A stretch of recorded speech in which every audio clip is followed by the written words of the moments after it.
이제 봄이 되고 또 코로나도 좀 어느 정도 진정되고 해서 마스크를 벗은 우리 성도님들의 얼굴을 보니 모두 동안이고 참 밝아 보입니다. 사도 바울은 항상 기뻐하라, 이것이 그리스도 예수 안에서 너희를 향하신 하나님의 뜻이라고 했었습니다. 우리 주님 안에서 그리스도와 연합하여 사는 우리 성도님들의 삶이 얼굴에 잘 나타나는 것 같습니다.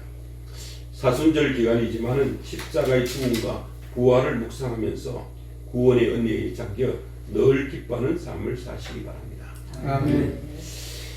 그런데 우리가 사는 이 세상은 항상 기뻐할 수만 없는 상황이 많습니다.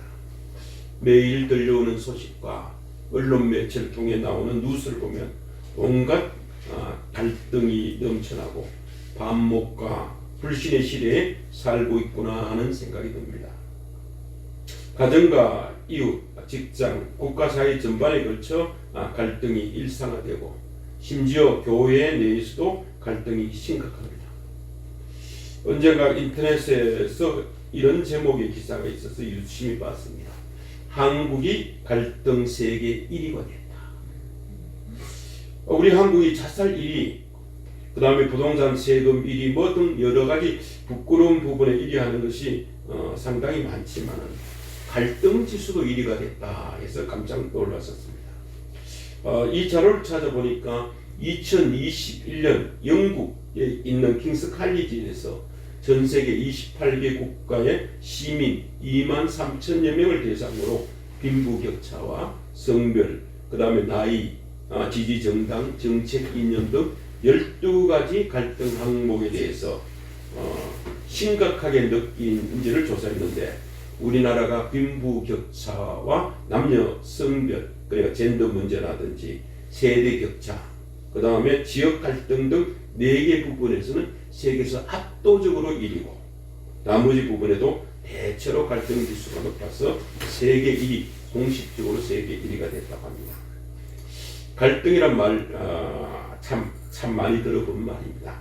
갈등이란 말은 이 갈과 등이 혼합된 한자입니다. 갈이라 하는 것은 왼쪽으로 감아 자라는 틴나무 등꿀을 갈이라 하고 반대로 오른쪽으로 감아서 자라는 등나무 등꿀을 우리가 등이라고 합니다. 이 두 나무가 서로 얽히고 설킨 모습에서 유래한 말인데 사람이나 집단 사이, 국가 사이에 일어나는 대립 관계를 우리가 갈등이라고 합니다. 이런 갈등이 오래가면 개인이나 조직 모두가 망할 수밖에 없습니다. 그러나 한편으로는 조직관리적인 측면에서 보면 적당한 갈등은 때에 따라서는 서로 경쟁하고 서로 경쟁심을 발휘하게 돼서 조직이나 개인이 발전하게 되고 튼튼하게 하는 원동력이 되기도 합니다.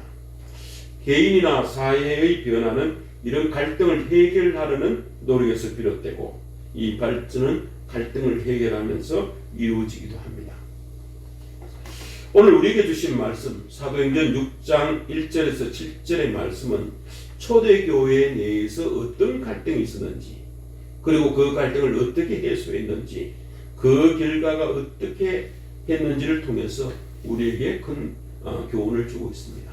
우리 같이 지금 이제 갈등이 많은 사이에서 본받아야 할 성경의 말씀이라고 생각합니다. 오순절 다락방 성령 강령으로 세워진 초대 예루살렘 교회에서 일어난 이 스캔들이 일어난 시기를 1절에서는 그때라고 설명하고 있습니다.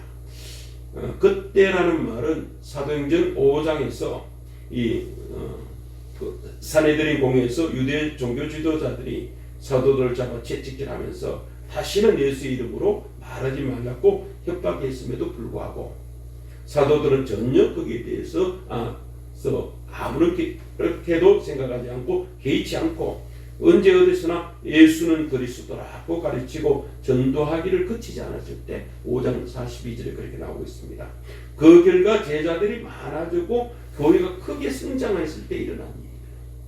교회가 잘 안 될 때 갈등이 일어난 게 아니고 교회의 성도들이 많아지고 교회가 크게 부흥했을 때 일어난 사건이라고 지금 얘기하고 있습니다. 초대 교회, 초대 예루살렘 교회에 제자들이 더 많아졌고, 그런데 사도행전에서 이 제자라는 말이 이때 처음으로 쓰여져 있는데, 이 제자라는 말은 예수님을 그리스도, 주님으로 고백하고 따르는 사람을 제자라고 합니다. 초대교회는 이렇듯 예수 그리스도의 말씀과 삶을 따르는 성도들의 모임이었습니다. 그런데 이런 예수 그리스도를 따른다고 믿는다고 하는 사람들인 제자들이 모였다고 해서 이 지상의 교회는 완벽하고 아무런 일이 일어나지 않는 것은 아닙니다. 갈등이 없는 것은 아닙니다. 성경은 우리로 하여금 이상을 추구하게 하면서 동시에 죄인들이 모인 오늘날 우리 세상 교회의 현실을 보게 합니다. 외적으로는 굉장히 성공했죠. 그러나 내적으로는 여전히 문제를 안고 갈등할 수밖에 없음을 보여줍니다. 사도행전 4장을 보면 믿는 무리들이 한 마음과 한 뜻이 되어 모든 물건을 서로 통용하고 서로 가진 것을 팔아 가난한 사람들을 부자니 그 중에 가난한 사람이 없는 멋진 공동체가 형성되었다고 하는 것을 4장에서 보여주고 있습니다. 그런데 5장이 시작되면서 하나님의 것을 가로채려는 아나니아와 삽비라 부부 사건이 일어납니다. 그리고 6장에서 지금 교회가 성장 부흥하는 교회에서도 이 문제가 일어날 수 있음을 우리에게 보여주고 있습니다. 그것은 헬라파 유대인들과 히브리파 유대인들 사이에 일었던 갈등과 불만이었습니다. 이런 갈등은 원망과 불평을 이야기하기도 합니다. 출애굽 당시 이스라엘 민족이 광야 생활에서 발생한 불평 사건들이 많습니다. 그 중에 대표적인 사건이 만나에 관한 불평 사건입니다. 출애굽기 6장을 보면 출애굽한 이스라엘 백성들이 홍해를 거쳐서 선물이 단물로 변하는 마라를 거쳐 오아시스인 엘림에서 머물다가 다시 강야길로 나섰는데 강야에서 식량이 떨어졌습니다. 그러자 하나님께 불평하고 원망합니다. 그래서 하나님께서 하늘 양식으로서 하늘에서 만나를 내려주셨습니다. 이스라엘 백성들이 처음으로 그 하늘에서 내려진 그 양식을 만나라고 부르면서 이렇게 표현하고 있습니다. 출애굽기 16장 31절에서 가시같이 희고 그 맛은 울 섞은 과자 같았더라. 아주 맛있다는 표현입니다. 울 섞은 과자가 얼마나 맛있겠습니까? 요즘 말로 하면 아주 대박인 그런 맛이었습니다. 그러다가 또 한참 시간이 지나면서 다베라를 지나면서 이스라엘 백성들은 다시 먹을 것을 가지고 또다시 하나님께 불평합니다. 민수기 11장 4절에서 8절을 보면 이스라엘 백성들이 다시 울며 말하기를 누가 우리에게 고기를 먹여줄까? 애굽에서는 생선을 공짜로 먹던 것이 기억에도 생생하고 오이와 참외, 부초와 파 이런 것들을 먹은 것이 눈에 선한데 이제 우리는 보이는 것이라고 해서 기름의 반죽에서 만든 이 가장 만나는 이 만나밖에 없으니 입맛이 다 떨어졌다. 이렇게 말하고 있습니다. 울 섞은 가자 같은 만나가 이제 기름의 반죽에서 만든 그저 그런 가자로 맛이 변했습니다. 하나님께서 이때도 참으시고 하늘에서 메추라기를 내려 먹게 해줬습니다. 그 후 또 시간이 흘러서 민수기 21장을 보면 이스라엘 백성들은 호로산에서 출발해서 가나안 가는 도중 에돔이 그 땅을 지나가지 못하게 하자 먼 길로 돌아가게 되자 다시 하나님과 모세를 원망하면서 말합니다. 어찌하여 우리를 애굽에서 데리고 나와서 이 광야에서 우리를 죽게 합니까? 이곳에서 먹을 것이 없고 마실 물도 없습니다. 먹을 것이라는 것은 이 만나고 메추라기밖에 없는데 우리 마음에는 이 하찮은 음식을 싫어합니다. 이 보잘것없는 음식이 이제 진절머리 납니다. 라고 민수기 11장 5절에서 말씀합니다. 이제 만나는 보잘것없는 음식, 진절이 나는 음식으로 표현합니다.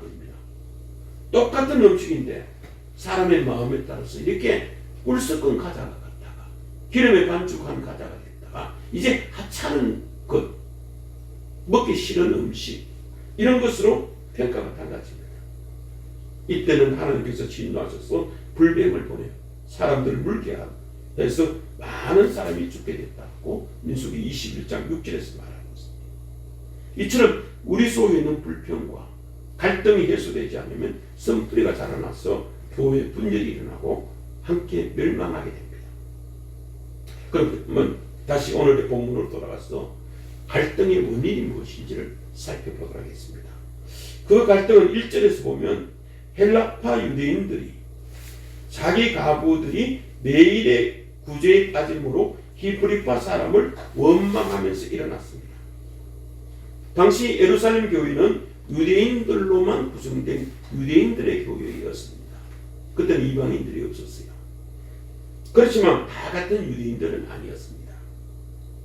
이 팔레스틴, 그 유대 지역에서 태어나서 살면서 유대의 풍습을 따르고 히브리어, 그 당시는 공용어가 아람어였지만 히브리어를 사용하는 토박이 유대인인 사람들을 히브리파 유대인이라고 하고 있습니다.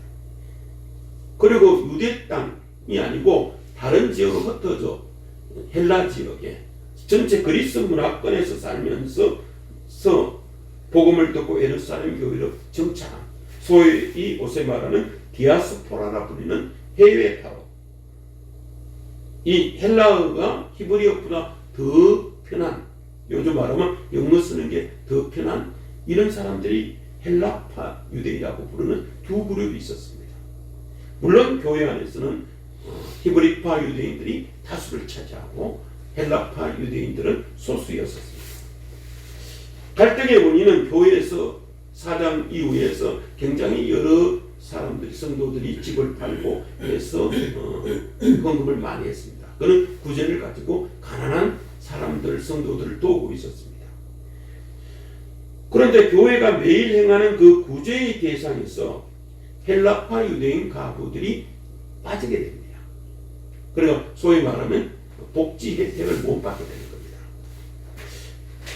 그러면서 히브리파 유대인들에게는 복지 혜택을 주고 헬라파 유대인 가부들에게는 복지 혜택에서 빠지게 되니까 이 히브리파 유대인들과 다른 차별 대우를 받는 것에 대해서 헬라파 사람들이 히브리파 사람들을 원망하기 시작합니다. 디아스포라 출신의 헬라파 유대인들 가부들이 일가친 척도 없이 그 당시 가부들은 생활이 어렵습니다. 아무도 도와주는 사람이 없으면 살기가 힘듭니다. 그래서 홀로 살아가기 때문에 누군가의 도움으로 살 수밖에 없는데 교회가 매일 구제와 봉사를 하면서 가난한 히브리파 유대인들에게서는 그런 봉사와 구제, 복지 혜택을 주면서 헬라파 가부들에게는 관심을 갖지 않았던 것입니다. 교회 안에서 차별과 불공정이 생긴 겁니다. 요즘 MZ세대에서 제일 큰 갈등의 요인이 바로 이런 불공정과 불평등 그리고 차별 대우인데 2000년 전 초대교회에서 바로 이런 일이 발생했습니다. 이로 인해서 헬라파 유대인들이, 소수인 헬라파 유대인들이 교회의 주도권을 갖고 있는 다수의 히브리파 유대인들을 원망하게 되었습니다. 교회에서 구제와 봉사를 전담하는 사람들이 모두 히브리파 유대인이었기 때문에 그렇습니다. 그런데 여기서 원망하다라고 번역된 그 단어는 헬라어로 공기스모스라는 단어인데 이 말은 드러내놓고 공개적으로 원망했다는 말이 아니고 마지막하게 얘기하다, 이 속삭이다 라는 의미의 단어입니다. 소수의 헬라파 유대인들은 히브리파 사람들의 일방적인 처사에 대해서 대놓고 공개적으로 원망하고 항의하지 못하고 그저 자기네들끼리 모여서 소곤소곤 하면서 조용히 항의했던 것입니다. 이런 자 갈등이 번지고 이런 원망이 소문에 소문이 불리기 시작합니다. 그럼 여기에 대해서 사도들은 이런 상황을 어떻게 파악하고 어떻게 문제 해결하는 행동인지 2절에서 4절에 나와 있습니다. 오늘날 교회, 우리들의 사역 현장에도 이와 같은 불평등이나 불공정, 차별 대우 같은 갈등이 야기될 수가 있습니다. 이럴 경우에 우리가 어떻게 해야 됩니까? 오늘 읽은 성경 2절에서 4절에서 그 답을 찾으시기 바랍니다. 먼저 우리 사도들의 태도를 한번 살펴봅시다. 오늘 우리 목회자와 지도자들이 본받아야 할 태도입니다. 먼저 2절을 보면 헬라파 유대인들의 항의를 유발한 히브리파 유대인들, 매일의 구제와 봉사에서 헬라파 가부를 제외시키는 그 사람들이 누구냐? 다름한 사도들이었습니다. 오늘 말하면 교회의 목회자가 그런 일을 행했던 겁니다. 이 사도들은 교회에 사람들이 많이 몰려오자 그들의 시간 대부분을 할애해서 가난한 성도를 위한 구제와 봉사에 전념했습니다. 복지에 전념했죠. 그 자체가 나쁜 일은 아닙니다만은 어쨌든 그런 일을 하다가 너무 바빴습니다. 그런데 사도들 자신들도 히브리파 유대인이다 보니까 자신도 모르게 히브리파 유대인들에게만 관심이 집중하게 돼서 해외에서 돌아온 헬라파 유대인들 역시 구제의 대상인 것을 미처 생각하지 못했을 것입니다. 그래서 구제가 빠진 겁니다. 교회의 지도자인 사도들이 그런 생각을 가지고 있으니까 일반 교인인 히브리파 유대인들도 헬라파 유대인들을 무시했을 겁니다. 이런 와중에 헬라파 유대인들이 조용히 이 일을 제기하자 사도들은 히브리파 유대인들에게만 관심을 가져온 자신들의 행동이 옳지 못함을 적극적으로 깨닫고 그 갈등을 인정했었습니다. 우리 갈등학에서 보면 이 행정학에서도 가르치고 그러는데 이 갈등에 대처한 유형은 대체로 세 가지 형태가 있다고 합니다. 첫 번째 형태는 보통은 문제가 있어도 없는 듯 무시해버리고 눈과 귀를 막거나 회피해버리는 회피형이 있습니다. 두 번째는 자신의 입장을 고수하면서 상대를 권력이나 권위, 힘으로 압도함으로써 갈등을 해소하는 위협형이 있습니다. 세 번째는 서로의 목표를 추구하면서 타협하고 협동하면서 좋은 관계를 유지하며 갈등을 해소하는 협동형, 타협형이 있습니다. 이 셋째 유형이 가장 바람직한 유형이죠. 초대교회 사도들은 이 세 번째 유형, 바람직한 유형으로 갈등의 근본적인 해결책을 제시합니다. 문제 해결을 위한 사도들의 행동은 첫 번째, 먼저 문제의 우선순위를 분석했습니다. 무엇이 문제인가? 라는 걸 살펴봤죠. 사도들은 자신의 역할은 하나님의 말씀을 성도들에게 전하는데 그 하나님의 말씀을 제쳐놓고 구제와 봉사에 너무 많은 시간과 에너지를 쏟는 것이 바람직하지 않다고 생각했습니다. 자신들의 역할과 사역은 기도하는 일과 말씀 사역, 복음 증거에 전념하는 것이 가장 소중한 것이라고 깨닫고 이에 전념하기로 했었습니다.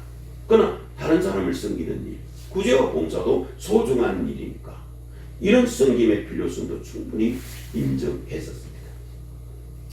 두 번째 사도들이 취한 행동은 전 교회의 이 문제를 공개적으로 알리고 공동체에서 이 문제를 다루고 선택하게 했었습니다. 갈등은 시시하고 외부에 노출되지 않게 비밀을 유지한다고 해서 해소되는 게 아닙니다. 이럴 경우 안으로 꼴마 언젠가는 치유가 불가능한 정도로 만들어서 터지게 되어 있습니다. 2절을 보면 12사도가 모든 제자들을 불러 이르되 라고 기록되어 있습니다.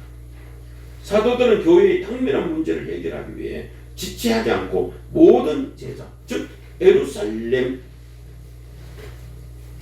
교회의 모든 성도들을 예루살렘으로 교회로 불러 모았습니다.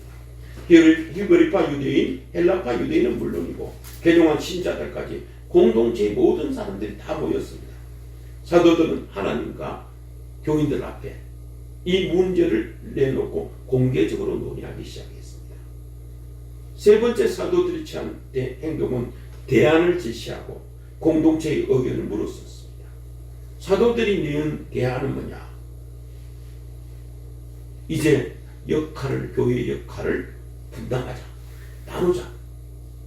교회를 조직하고 역할을 나눠서 이 문제를 해결하자는 대안을 제시했습니다. 사도들은 가부들이나 경제적 도움이 필요한 가난한 성도들에게 음식을 대접하고 구제하고 섬기는 일도 중요하지만 사도의 직분을 맡은 자신들은 그런 일에 얽매여 있으며 하나님의 말씀과 기도하는 일, 복음 전하는 일에 어려움이 있다는 사실을 깨닫고 이 기회에 교회 일을 보다 효율적으로 추진하기 위해서 집사를 세워 역할을 분담하고 직무를 전문하는 조치를 취하자는 겁니다. 위기가 기회가 되는 셈입니다. 갈등은 잘 해소하면 변화와 발전의 원동력이 된다는 것을 보여주는 좋은 사례가 되었습니다. 그래서 한 행동이 5절부터 6절에 7집사, 7사역자를 세우고 그들에게 안수하고 장립한 것이 나옵니다. 사도들은 자신들은 기도와 말씀, 사역, 복음 전거 등 오늘날 말하면 목회 사역에만 전념하기로 하고 구제와 봉사 등을 전담한 7명의 사역자, 일꾼들을 따로 세우기로 했었습니다. 그리고 자신들이 이들을 그냥 임명하는 대신에 교인들로 하여금 직접 선출하게 했습니다. 사도들 자신들이 특정 부류의 사람들이나 자신들을 따르는 특정 개인에게 편향되는 잘못을 범하지 않기 위해서 그런 조치를 했었습니다. 이로 인해 초대교회에서 집사 제도가 생긴 겁니다. 교회는 이 제도를 통해서 복음사역, 사도와 오늘날 목회자 하는 역할과 구제사역, 봉사, 행정 같은 것을 집사의 역할을 분리되어 오늘도 이 전통이 내려오고 있습니다. 우리는 보통 이때 선출된 7명의 사역자를 집사라고 부릅니다. 영어로 하면 디컨이라고 하죠. 일반적으로 교회에서 집사라고 하면 제도적인 측면에서 직분 또는 직책을 연상하기도 하고 목사, 장로, 다음 서일로 이해하는 경우가 많습니다. 그러나 신약 성경에 기록된 헬라어 디아코노스라는 이 집사라는 용어는 총 신약 성경에 29번 나오는데 집사로 번역된 것은 3번만 나옵니다. 빌립보서 1장 1절과 디모데전서 3장 8절 12절에 나오고 나머지는 주로 사역자, 지도자, 일꾼 이런 것으로 번역되고 있습니다. 그러나 우리 한국교회에서는 주로 집사라고 부르니까 여기서는 집사라고 얘기를 하도록 하겠습니다. 이때 세운 사역자, 집사들의 자격 조건이 본문 3절에 나옵니다. 첫째는 성령이 충만한 사람입니다. 성령이 충만하면 영이신 주님이 함께 하신 사람. 두 번째는 지혜가 충만한 사람입니다. 주님의 말씀에 깨어있는 사람입니다. 세 번째는 칭찬받는 사람. 주위 사람들에게 평판이 좋은 사람. 성령 충만하고 지혜 충만하고 칭찬받는 이런 사람들을 일꾼 집사로 세우게 됩니다. 우리 아름다운 서리은 교회에서도 앞으로 집사를 세울 계획을 갖고 있습니다. 우리 백석교단 헌법 제47조에 집사의 직무에 대해서 나와 있습니다. 집사는 교회의 택함을 받아 재직계의 회원이 되고 당회의 지도 아래 교회에 봉사하고 헌금을 지출하며 구제에 관한 일을 한다. 주로 이제 구제 일을 담당하는 것이 집사라고 되어 있습니다. 그리고 집사의 자격으로 그 다음 조항인 48조에 명시되어 있는데 첫 번째는 무험 5년 이상 된 30세가 넘는 입결, 그러니까 교회에 온 지 5년이 넘는 교인, 예수 그리스도를 믿은 지 5년 이상 되는 사람. 두 번째는 좋은 명성과 진실한 믿음과 지혜와 분별력이 있는 자.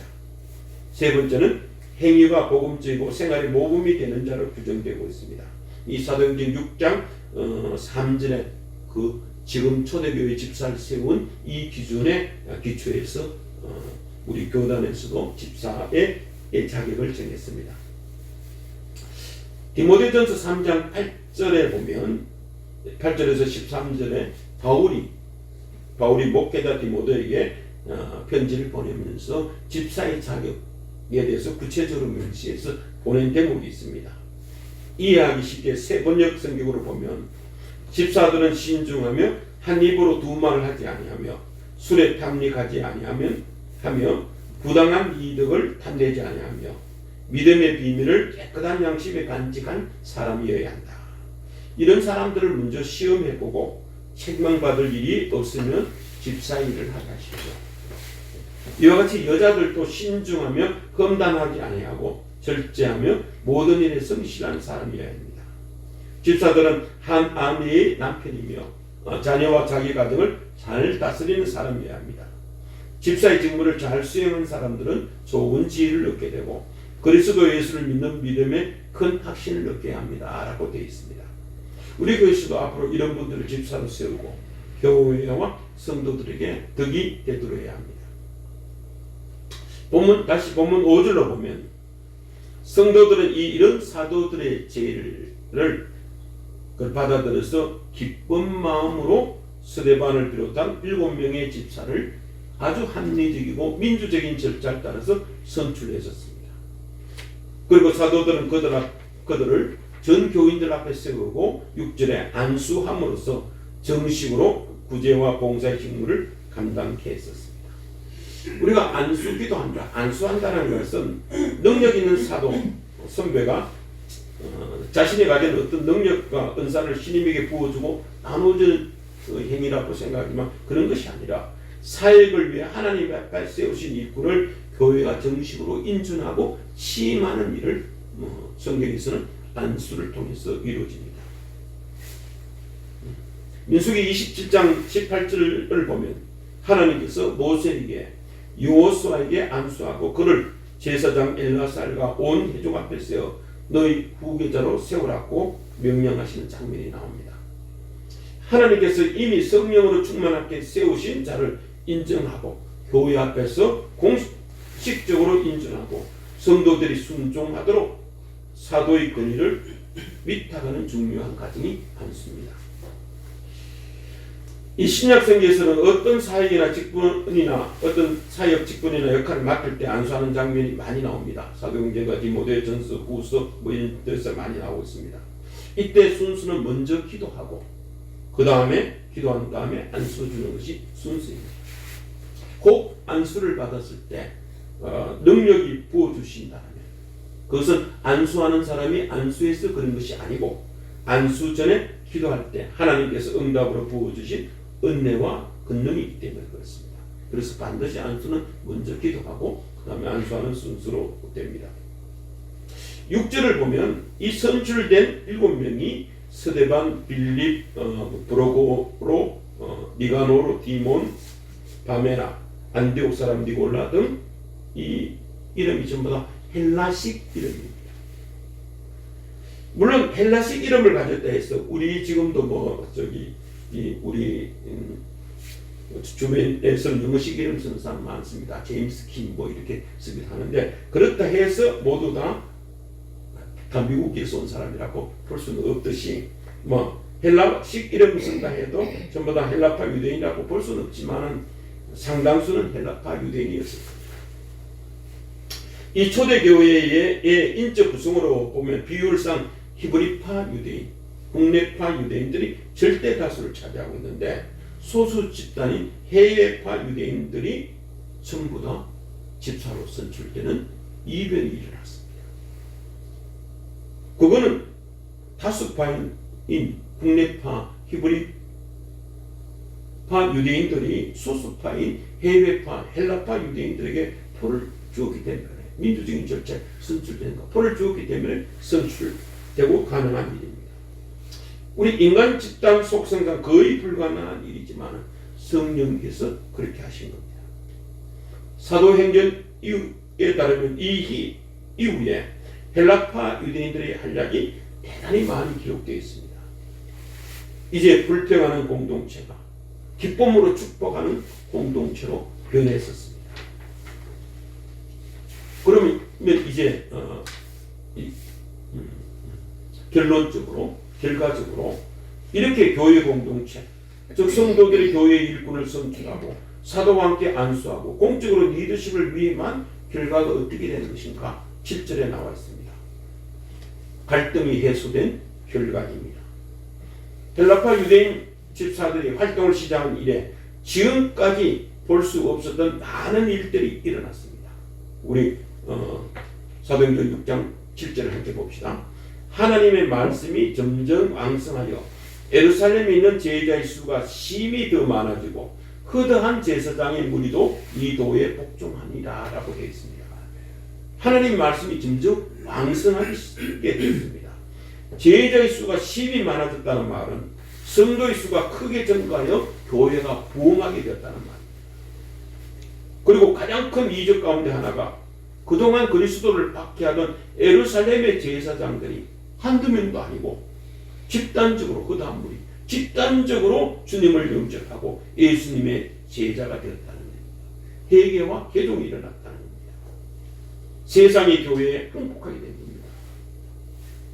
성경에서 말하는 교회의 진정한 부흥은 이처럼 말씀에 의해 제자가 되는 겁니다. 그 결과 완악한 제사장 무리들도 예수 그리스도를 믿는 믿음의 도에 복종하는 역사가 일어나게 됐습니다. 하나님은 교회의 일꾼으로서 사도와 성직자만 세운 것이 아닙니다. 모든 성도를 주의 종으로 삼으시고 만인 제사장으로 삼으셨습니다. 성령과 지혜가 충만하고 칭찬받는 사람이라면 누구나 다 교회의 일꾼으로 세움을 받을 수가 있고 그 역할을 감당해야 됩니다. 각 성도들이 직무를 잘 분담하고 맡은 바 직무를 잘 감당할 때 교회 내에서는 갈등은 해소되고 교회가 부흥하게 될 것입니다. 한 주간도 각자의 직무와 역할을 잘 감당하기를 소망하며 하나님의 은혜와 평강이 늘 함께 하시기를 축원합니다. 아멘. 잘 기도하겠습니다.